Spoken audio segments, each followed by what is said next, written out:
today in Rich in Relationship. We're going to talk about how screens are hurting our children and what to do about it. We can all raise our kids more wisely without making them feel completely isolated from other kids who are on screens, simply by using some key strategies. Screens don't just shape kids' brains, they shape family relationships. Welcome to another episode of Rich in Relationship. I'm your host, Rich Heller, and today we're talking about raising children in a tech-saturated world. And the question is, who's raising your kids? Is it you? Is it the schools, or is it the screens? I see this all the time. I got a passel of grandchildren. Your child is glued to a tablet. You try to limit screen time, but meltdowns aren't worth the fight. You're tired. You need some space. What the heck? Why not just let them watch? Well, imagine raising kids who use technology instead of being hooked by it. Kids who stay present, emotionally connected, and develop real-world social skills. Kids who, when you tell them it's time to shut it off, don't melt down. They just go, okay, I understand. Part of the inspiration for this episode, besides that we're doing a whole series on screens and inappropriate ways to use them, is a fact about Silicon Valley parents. And that is, they have strict rules. Silicon Valley parents, Silicon Valley, where all the apps are made and where all the screens happen. They have strict rules about screen time for their children, including limiting access to phones until high school. They ban screens in the bedroom. They hardcore restrict social media until a certain age. They actively moderate screen time. They actively monitor and moderate screen time themselves. Make sure that they're engaged in any kind of screen time their kids are in at any age. Essentially, they believe that small amounts of screen time can be detrimental to the development of emotional and brain development of the child. And they encourage unplugged activities. It has been said that Silicon Valley parents even ask nannies and caregivers to sign contracts regarding limiting screen exposure to kids they care for. That means the nannies can't exemplify using screen time either. And the reason for this is that screens aren't just entertaining kids. They're not just keeping them occupied. They're actually wiring their brains. And we're going to talk about this more. I see this all the time. I go to a restaurant and two parents are talking and their child is in front of a screen at the restaurant. I see parents on trains with kids in front of screens. I see kids playing video games, 6, 7, 8, 9-year-old kids playing video games that are violent, that are aggressive, that have sexual content or sexual, at least the implication of sexuality in it. And the parents are generally just so relieved to get a little space for themselves that they're giving their kids these screens. And before we get into this too deeply, we have to ask ourselves, one, why is it that we need that kind of space? How are we living our lives that our children show up as an interruption and we just give them a screen so that we can get enough room to breathe? How are we living our lives? And two, why do we give them screens? And I think the first part we've been talking about a lot in this series. We've been talking about how in the digital world, screens seem to demand a breakdown of boundaries. Screens seem to demand, they seem to support higher demand for higher levels of productivity. I think just an opinion here that the beauty of the call to end working from home is that it gives you, the worker, the opportunity to say, I'm at home now, I won't be working. You've demanded that I come to the office 5 days a week, and so that's the time that you get. That's the beauty of that. It may be the return of travel time, but Businesses are almost giving their employees the opportunity to reestablish boundaries between home and work life. They shouldn't have to, by the way. We should be able to set them ourselves. So there's been, as we've explored in previous episodes, this melding of screens for work purposes, screens for replacing connection in a lot of instances, actual FaceTime, face-to-face time with people, screens becoming the way that we communicate with our partners because one-on-one doesn't feel safe sometimes. There's been this movement towards screens becoming the center. And so naturally, when we feel overwhelmed and we want some space, the first thing we go to when our children are needing attention that we don't feel like we have the energy to give them, is we give them a screen. We give them the same strategy that we've been using for ourselves. We've been using screens to escape. We've been using screens to look at social media. We've been using screens to watch Netflix. We've been using screens to play games, all the same things that we allow them to do. And even with parental controls, what you need to know is that the age that we introduce screens to is tremendously impactful on their brain development. For example, pre-adolescent exposure screens can lead to thinning of the brain's cortex. The cortex is the part of the brain that controls critical thinking and reasoning. It's the part of our brain that decides where we're going to put our attention, right? Without our cerebral cortex, our prefrontal cortex being fully developed and being in complete health, we actually become more pliable and less directive in our own lives. There are lower scores on language and thinking tests as a result of children who spend more time on screens. There are lower cognitive abilities. What that means is that early exposure to screens has been linked to challenges in thinking things through, in reasoning abilities in later years. And that makes sense because the cerebral cortex is what drives that. There are shortened attention spans. Well, we see that in adults. You don't have to be a kid for that to happen. But when you're a kid and you're raised on screens, you're used to things happening fast, instant gratification, and want it more, better, different now. There is lower academic success. Screen time contributes to lower academic success. Clear correlation. There's more loneliness and anxiety. Screen time can contribute to loneliness, depression, and anxiety. Changes in the brain structure itself, which is a little spooky when you think about it. And last of all, screens can displace real-world activities that are important in development. What might that be? It might be running, jumping, developing your body, hand-eye coordination beyond your fingers, or hand-body coordination. There's a huge range of developmental challenges for kids who are exposed to screens at an early age and with frequency. Jake, who's 8 years old, throws tantrums when he's asked to put his tablet away. At school, he has trouble focusing. At home, the family almost isn't important because they're plugging him in all the time. They wonder why he's not connecting with them as much as they would like him to. Brad and Gwen are concerned about little Jake, and they don't know what to do. The more upset Jake gets, the more they plug him in. The more they plug him in, the faster he gets upset when he's not plugged in. They're concerned, but they're grateful that at least they have the screen to manage him. Screens don't just shape kids' brains, they shape family relationships. I mean, in the last episode, we talked about how screens can become the way we put separation between our marital anxieties by bringing work into the house and other concerns.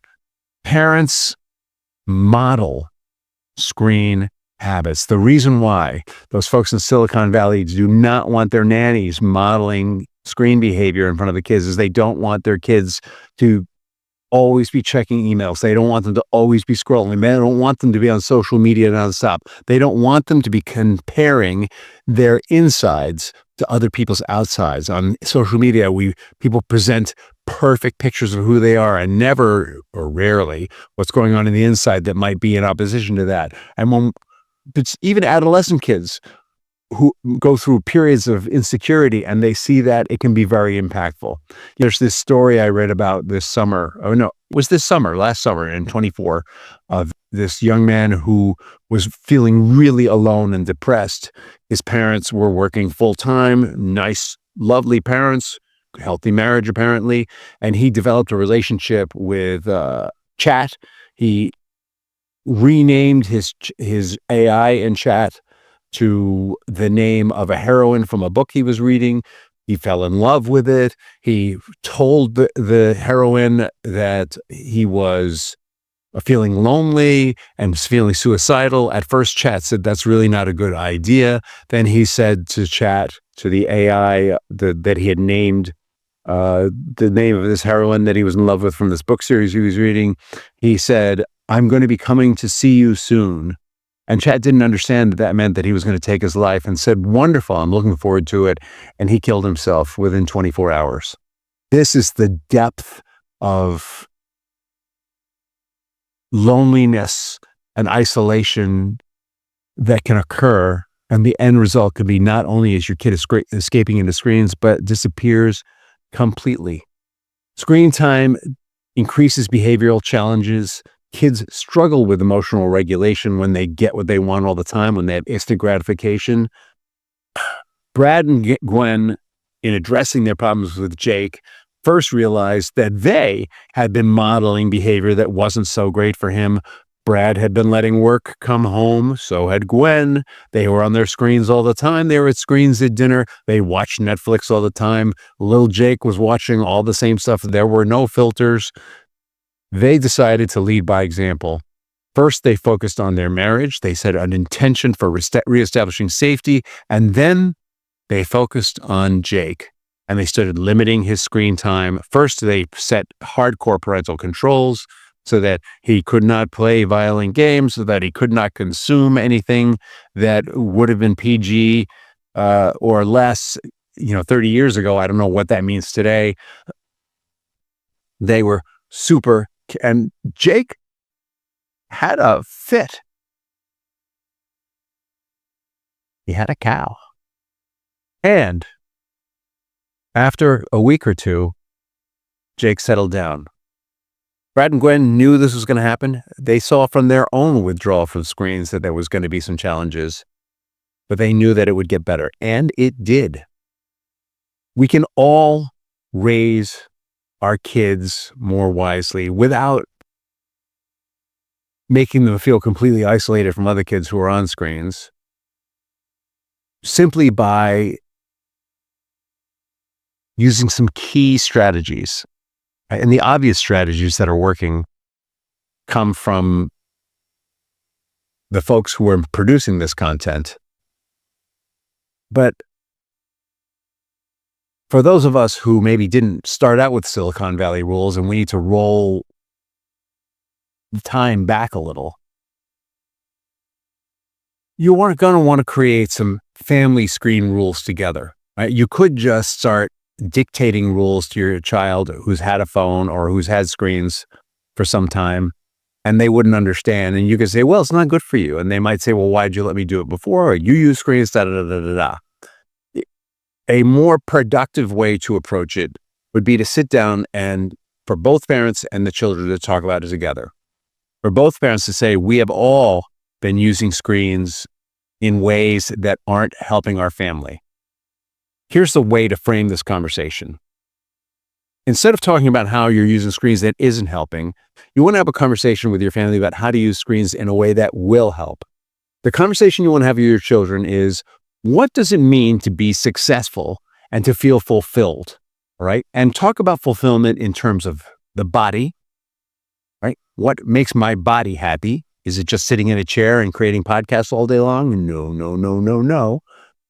What makes my mind happy? Is it playing video games? No, it might be reading. It might be puzzle solving. There might be 110 things that make my mind happy. What helps me emotionally? Do screens take the place of my parents who love me? No. Or my child who I want to spend time with? No. So first, talk about what does it mean to be fulfilled? And then once you have a clear idea of what it means for Brad and Gwen to succeed and Jake to succeed, What does it mean to succeed as a family? And then reframe screens in that context. It's not that we want to get rid of screens. It's that we want to use them to be successful and fulfilled. And should we choose to use screens for entertainment, we want it to be balanced. We don't want to be binging on Netflix for days at a time, for example. As nice as it might be to escape reality that way, it's not helpful in the long run. Replace screen time with engaging alternatives that are going to help fulfill these innate abilities and skills that you want to develop. Game night, outdoor activities, outdoor s'mores cooking, creative projects. Creativity is hugely important for child development and is the least attended quality. Screens take the place of creativity in a lot of ways. Challenge your child's cognitive abilities, their ability to think. Try age-appropriate brain teasers, anything that engages their ability to think. When you are going to use screens, maybe you want to have like family movie night, that's screen use. Pick something that you are all going to enjoy. Before you watch it, create a frame around the purpose of watching it. The purpose is to enjoy it, but also the purpose is to understand the emotions of the characters in whatever it is that you're watching. And you want to talk about, is there a moral or a set of principles that you can pull out of the thing that you're watching? So before you watch it, if you're Brad and Gwen, you're going to say, Jake, hey, we're going to watch Mission Impossible 5 together. It's a little violent, I know, but let's look at it with a different way. I want to talk about the feelings of the people in Mission Impossible 5. Afterwards, is there anything that we can learn from it? What do you think about that? Oh, yeah, cool. Let's watch Mission Impossible 5. And you sit down and you watch Mission Impossible 5 and talk about, okay, so what character was your favorite and why? Oh, he was so cool. He could do all these things. Yeah, but did he do them alone? No, he had a whole team around him. So what's a principle we could take out of that? If you really want to develop and grow, it's important to have a team around you and relate to other people. So use the screens to encourage emotional intelligence. Emotional intelligence is when we see through the eyes of the people that we're learning about or watching in the movie or film, and use it to draw out principles that you want to teach your children that they can apply to their lives. This is being screen smart, a term my sister Nicole Dreisky uses. She's got a great book around screen smarts if you want to tap it. We've talked about it in other podcast episodes. So Brad and Gwen clearly did this, and they had tech-free family dinners, and they had 1 hour play before screens rule, and they had a time that screens went off. They had very limited screen time for their children. They limited the time that they spent on computers. They kept them away from phones as much as possible until a certain age.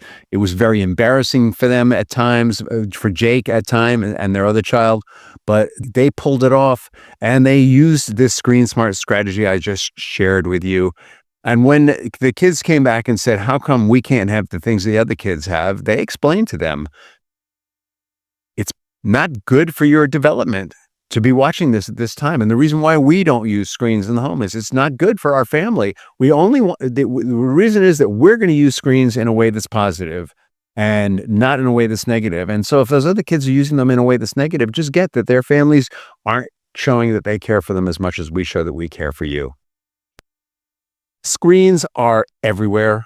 The only way that you can teach your children to have a healthy relationship with screens is to teach them that what is fulfilling in life is developing yourself. What's fulfilling in life is having a sense of purpose, and that technology and screens will enhance whatever purpose we bring to them. So if the purpose is to escape, then we will escape. If the purpose is to turn into a mushroom, we will turn into a mushroom, or a couch potato, we turn into a couch potato. If the purpose is to enhance and grow, then you'll be listening to more episodes of Rich in Relationship. You'll be liking Rich in Relationship. You'll be subscribing to Rich in Relationship and sharing with all your friends, right? In the meantime, thank you for listening to Rich in Relationship. If you have any questions about this, reach out to me. Have an awesome day and an amazing tomorrow.